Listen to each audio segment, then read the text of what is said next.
수 없어도 날아가리라. 다 닮지 못해도 나 닮아가리라.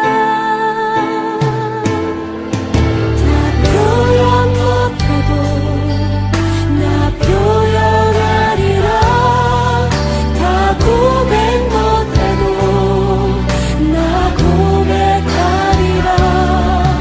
다 할 수 없어도 나 알아가리라. 다 닮지 못해도 나 닮아가리라. 그 사랑 얼마나 아름다운지, 그 사랑 얼마나 날 부욕해 하는지, 그 사랑 얼마나 크고 놀라운지를, 그 사랑 얼마나 나를 감격하게 하는지.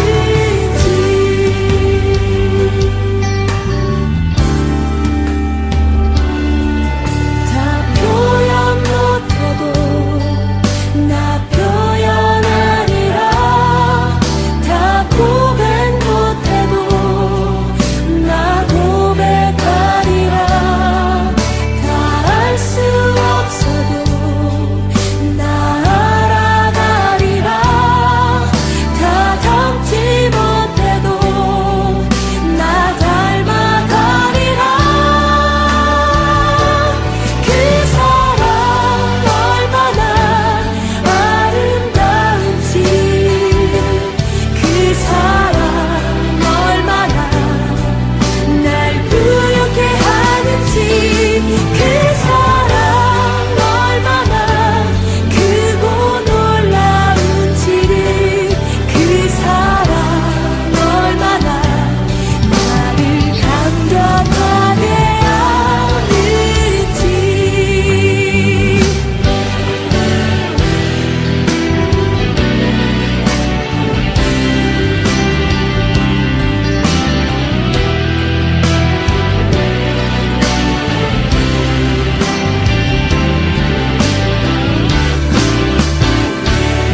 그 사랑 얼마나 아름다운지, 그 사랑 얼마나 날 부욕해 하는지, 그 사랑 얼마나 크고 놀라운지를, 그 사랑 얼마나 나를 감격하게 그 사랑 얼마나 아름다운지, 그 사랑 얼마나 날 부욕해 하는지, 그 사랑 얼마나 크고 놀라운지, 그 사랑 얼마나 나를 감격하게 하는지, 그 사랑 얼마나 나를 감격하게 하는지.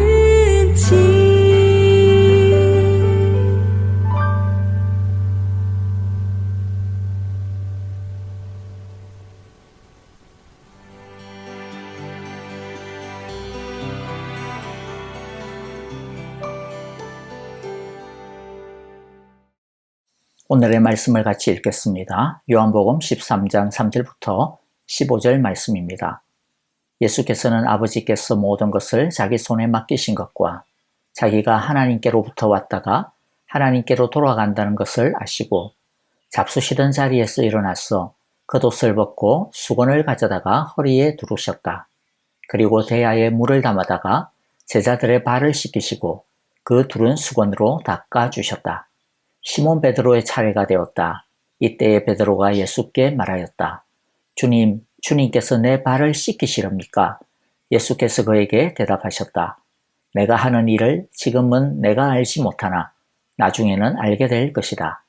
베드로가 다시 예수께 말하였다. 아닙니다. 내 발은 절대로 씻기지 못하십니다. 예수께서 그에게 말씀하셨다. 내가 너를 씻기지 아니하면 너는 나와 상관이 없다. 그러자 시몬 베드로는 예수께 이렇게 말하였다.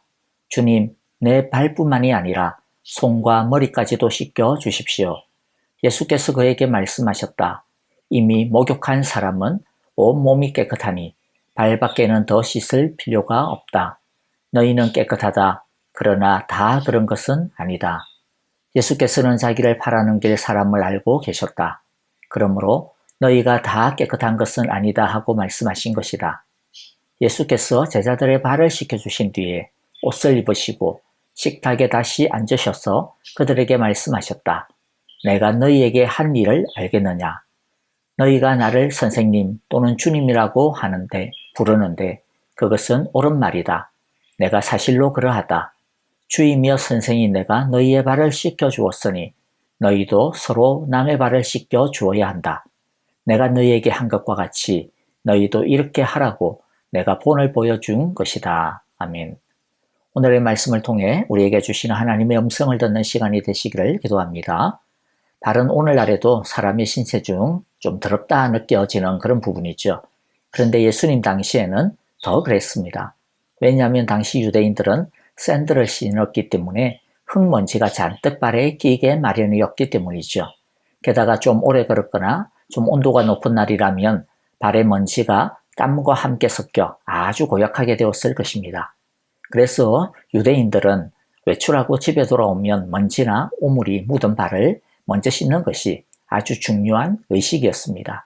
그리고 손님을 초대했다면 손님이 손과 발을 씻을 수 있는 물을 준비하는 것이 아주 기본적인 예의였고요. 만일 자신의 집에 종이 있다면 손님의 발을 씻기는 것은 종의 아주 중요한 임무였습니다. 그런데 오늘 말씀을 보면 좀 갑작스러운 장면이 나옵니다. 4절에 보니까요. 자, 밥을 잡수시다 말고 하신 내용이죠. 율법에 따르면 씻지 않고 먹는 것은 아주 큰 잘못이기 때문에 아이들은 이미 손과 발을 자신들이 씻었을 것입니다. 그런데 갑자기 식사하시다 말고 예수님이 제자들의 발을 씻기기 시작한 겁니다. 자, 이것은 예수님께서 의도적으로 어떤 아주 중요한 메시지를 제자들에게 주시기 위해 하신 행동입니다. 7절에서 우리가 그러한 것들을 알 수가 있는데요. 예수님께서 시몬 베드로에게 말합니다. 내가 하는 일을 지금은 내가 알지 못할 거야. 그러나 나중에는 알게 될 거야. 그렇게 말씀을 하시죠. 그리고 12절에서부터 15절에 보면 또 친절하게 또 설명을 해줍니다.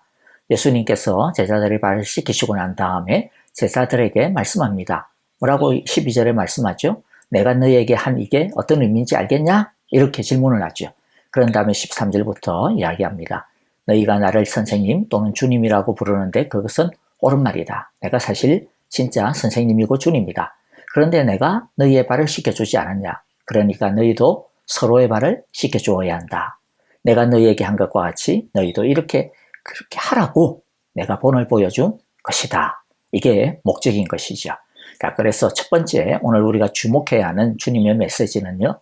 예수님께서 제자들의 발을 씻겨준 것처럼 우리도 다른 사람의 발을 씻겨주어야 한다는 것입니다. 자, 그러면 우리가 조금 더요. 오늘 예수님의 모습을 통해서 그러면 우리가 다른 사람의 발을 씻겨주는 것, 즉 섬김에 베푸는 데 있어서 우리가 예수님을 통해서 배워야 하는 자세가 어떤 것인지를 좀 살펴보려고 합니다. 첫째는요. 남이 시켜서가 아니라 스스로 먼저 섬겨야 합니다. 예수님은 누가 시켜서 하신 것이 아닙니다. 스스로 하셨습니다. 그리고 앞장서서 하셨습니다. 그리고 둘째는요. 적극적으로 섬겨야 합니다. 예수님은 자발적으로 일어나셨고 겉옷을 벗으셨고 수건을 가져다가 허리에 두르셨고 대야에 물을 담으셨고 제자들의 발을 씻기셨습니다. 처음부터 끝까지 하나하나 본인 스스로 하셨습니다. 섬김은 마지못해서 할 수도 있습니다. 해야 하니까 할 수도 있습니다. 하기 싫은 마음, 불편한 마음을 억누르고 말씀에 순종하여 자기 자신을 죽이고 섬기는 것, 사실 너무나도 귀합니다. 사실 섬김이라고 하는 것은 우리의 본성과 맞지 않는 일입니다. 우리의 본성은 섬김을 받고 싶어 합니다. 그런 우리의 본성을 거슬러서 섬겨야 하니까 쉽지 않은 것이 당연합니다. 그렇기 때문에 하나님은 본성을 거스르는 헌신과 순종을 정말로 기뻐하고 칭찬하시며 인정하시고 축복해 주실 것이 분명합니다. 그러나 그것을 넘어서 우리는 예수님처럼 자발적으로 적극적으로 섬기는 모습까지 나아가야 할 것입니다. 세 번째, 원수까지 사랑하고 섬겨야 합니다. 11절을 보면 예수님은 가룟 유다가 자신을 팔아넘길 것을 이미 알고 계셨습니다. 그럼에도 불구하고 예수님은 가룟 유다도 다른 제자들과 똑같이 발을 씻겨주셨습니다. 그렇게 하신 이유는 가룟 유다가 그 나쁜 마음을 돌이키기를 원하셨기 때문일 것입니다. 예수님은 끝까지 사랑하신 것입니다. 우리가 발을 씻겨야 하는 대상은 내가 좋아하는 사람만이 아님을 주님은 우리에게 가르쳐주고 계십니다. 우리가 발을 씻겨야 되는 대상은 누구까지입니까? 가룟 유다까지입니다. 사실 우리가 구원받은 것도 원수까지 사랑해 주시는 하나님의 그 사랑 때문에 구원받은 것 아니겠습니까? 우리가 구원받을 수 있었던 조건이, 쓸만한 조건이 어디 하나라도 있었습니까? 우리는 하나님의 원수였습니다. 그럼에도 불구하고 하나님은 우리를 구원하시기 위해 당신의 독생자 예수님을 십자가에 내어주셨고, 예수님은 또 기꺼이 우리를 구원하기 위해 십자가에서 죽으신 것입니다. 이렇듯 우리가 먼저 예수님으로부터, 하나님으로부터 원수까지도 사랑하시는 그 사랑을 받았습니다. 그러므로 우리도 예수님처럼 원수까지도 사랑하는 것이 마땅한 것이죠. 그렇기 때문에 14절에서 예수님은 이렇게 말씀합니다. 주이며 선생인 내가 너희의 발을 씻겨 주었으니 너희도 서로 남의 발을 씻겨 주어야 한다. 여기서 씻겨 주어야 한다. 개역개정에는 옳다 이렇게 표현했는데요. 여기에 해당되어지는 원래의 헬라어 단어는 빚지다 라는 뜻입니다. 즉 채무자가 빚을 갚아야 하는 것처럼 예수님의 제자라면 자신을 낮추고 서로 죄를 고백하며 용서해야 한다 라는 뜻을 예수님은 말씀하고 계신 것이죠. 우리는 예수님으로부터 먼저 사랑을 받았습니다. 그러므로 우리도 예수님처럼 사랑하고 섬기는 자들이 사랑의 빚을 갚는 우리가 될 수 있기를 간절히 기도하고 바랍니다. 네 번째는요, 예수님이 제자들을 그렇게 사랑할 수 있었던 원동력이 무엇일까 한번 생각해 보기를 원합니다. 예수님께서 제자들을 그렇게 씻길 수 있었던 힘은 먼저 하나님 아버지를 기쁘시게 해드리고 싶다라고 하는 하나님에 대한 사랑의 열정이 뜨겁게 타올랐기 때문이고요. 또 다른 하나는 제자들을 사랑하는 긍휼과 자비의 마음이 흘러넘쳤기 때문입니다. 그러므로 우리도 하나님 사랑과 형제자매를 향한 사랑이 샘솟을 수 있기를 위해서 기도해야겠습니다. 그 사랑의 힘이 바로 우리가 섬길 수 있는 원동력이기 때문입니다. 이제 우리 크게 두 번째로 살펴보려고 하는 것은요, 예수님께서 씻어주심의 이 의미는 섬김의 의미뿐만 아니라 우리의 죄를 씻어주시는 것을 상징하는 것이다. 너희는 나의 씻음을 받아야 된다. 나의 보혈로 씻음을 받아야 된다. 라고 하는 그 말씀이라고 하는 것을 또한 우리는 깨달아야 합니다. 우리가 그것을 어떻게 알 수 있느냐 하면 8절입니다. 8절에서 예수님은 내가 너를 씻기지 아니하면 너는 나와 상관이 없다 라고 말씀합니다. 단순히 발을 씻기는 것이라면 이렇게까지 표현할 일은 아닐 것입니다. 이것은 단순히 발을 씻기는 것 이상의 의미가 있음을 보여주시는 거죠.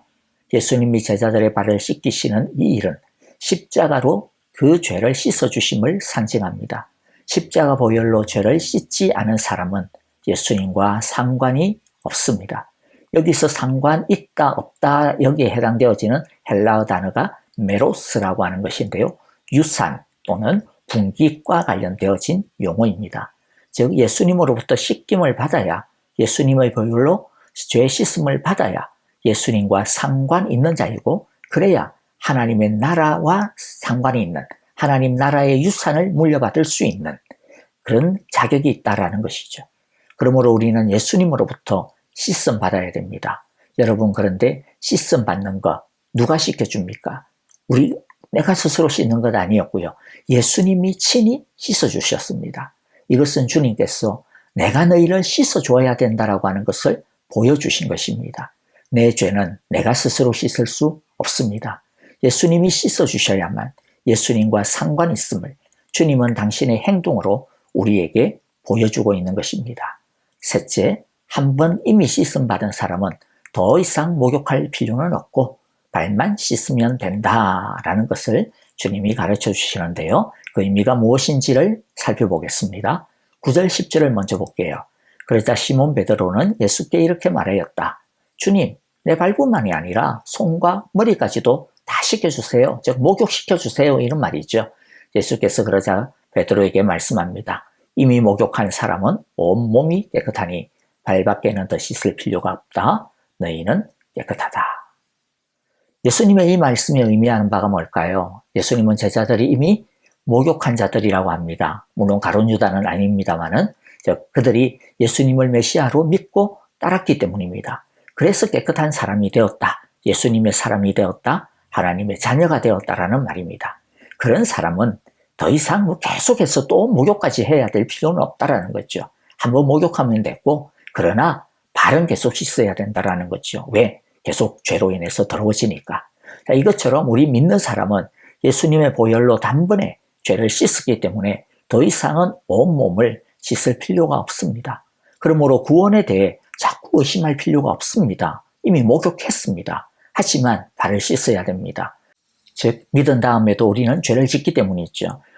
짓는 죄 때문에 우리의 구원이 취소가 되어지는 것은 아니지만 그러나 그 죄로 인하여서 하나님과의 사랑이 약해지고 희미해집니다. 더러워져서 하나님과 멀어졌기 때문입니다. 그래서 우리가 매일 더러워지는 발은 매일 씻어야 합니다. 평생 회개하며 살아야 한다라는 것이죠. 그러면 다시 깨끗함을 회복하게 되고 다시 아버지와 함께 식사할 수 있습니다. 그러므로 매일매일 우리의 죄를 회개하여 주님의 보혈로 회복되어지고 주님과 친밀하고 따뜻한 깊은 사랑의 교제를 나눌 수 있게 되시기를 간절히 기도하고 축복합니다.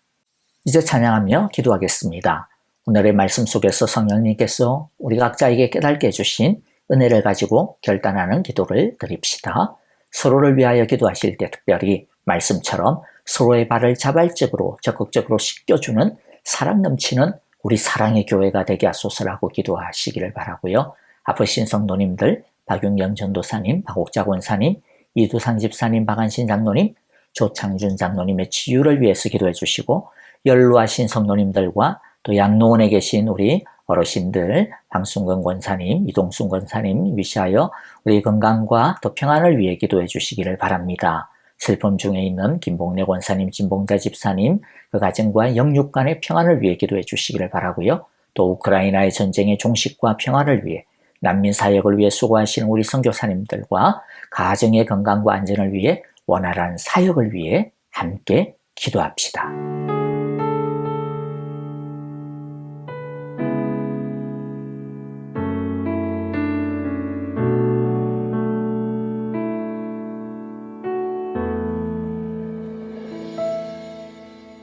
주 발 앞에 무릎 꿇고 그 사랑에 남기네. 어떤 말도 그 어떤 소리도 그 발 앞에서 잠잠해지네.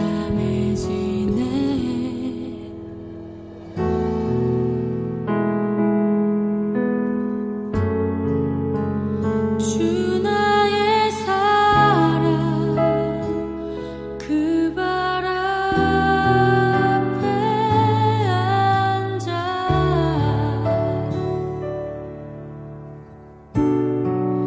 내 모든 기도는 사랑의 노래가 되네.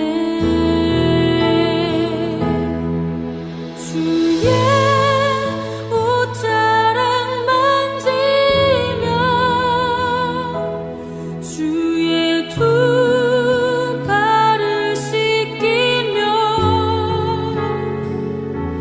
주님